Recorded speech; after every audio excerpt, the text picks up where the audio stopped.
Maniac Magee by Jerry Spinelli. Chapter 32. Most mornings Grayson would be the first one out of bed. He would turn on the space heater, visit the bandshell lavatory, then heat up some water, get breakfast ready, and finally wake the boy with the gentle shake of the shoulder. On December 30th, it was the silence that woke Maniac, and the cold. The space heater wasn't on. No steaming cup sat on the table.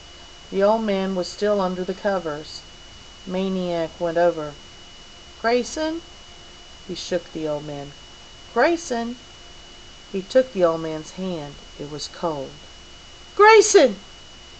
He didn't run to the superintendent's office. He didn't run to the nearest house. He knew. He held the cold, limp hand that had thrown the pitch, that had struck out Willie Mays, that had betrayed the old man's stoic ways by giving him a squeeze.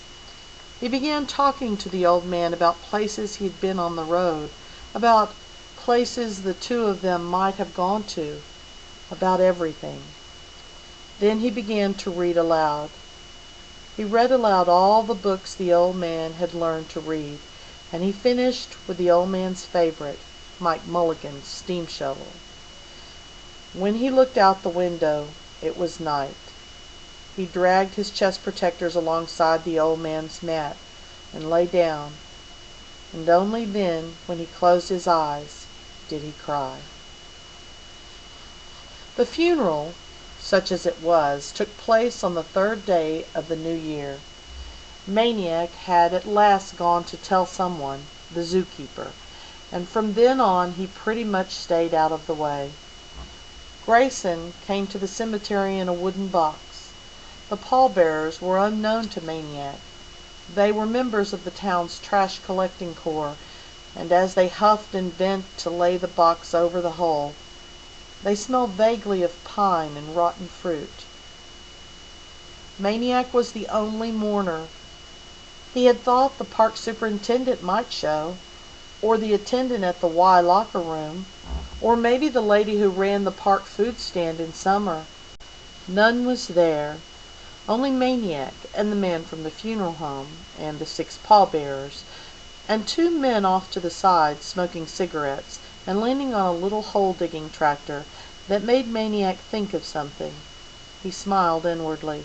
"Hey, Grayson, look, Mike Mulligan's steam shovel had a baby." High above, a silver plane crossed the sky, silent as a spider. A voice startled Maniac. "When's he coming?" It was one of the pallbearers. The man from the funeral home pushed down the top of his black leather glove to expose his watch. "Should be here now. Should have been here 5 minutes ago." "How long we gotta wait?" The funeral man shrugged. All but one of the pallbearers lit up cigarettes. Maniac wished he hadn't come. This event had nothing to do with the man who had once lived in the body in the wooden box. "I'm freezing my cojones off," a pallbearer announced.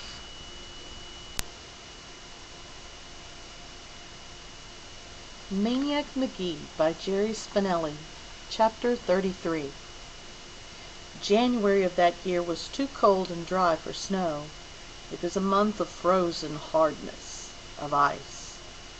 Maniac drifted from hour to hour, day to day, alone with his memories, a stunned and solitary wanderer. He ate only to keep from starving, warmed his body only enough to keep it from freezing to death, ran only because there was no reason to stop. Even if the superintendent had allowed it, he could not have brought himself to stay at the bandshell. Even if the superintendent had allowed it, he could not have brought himself to stay at the bandshell.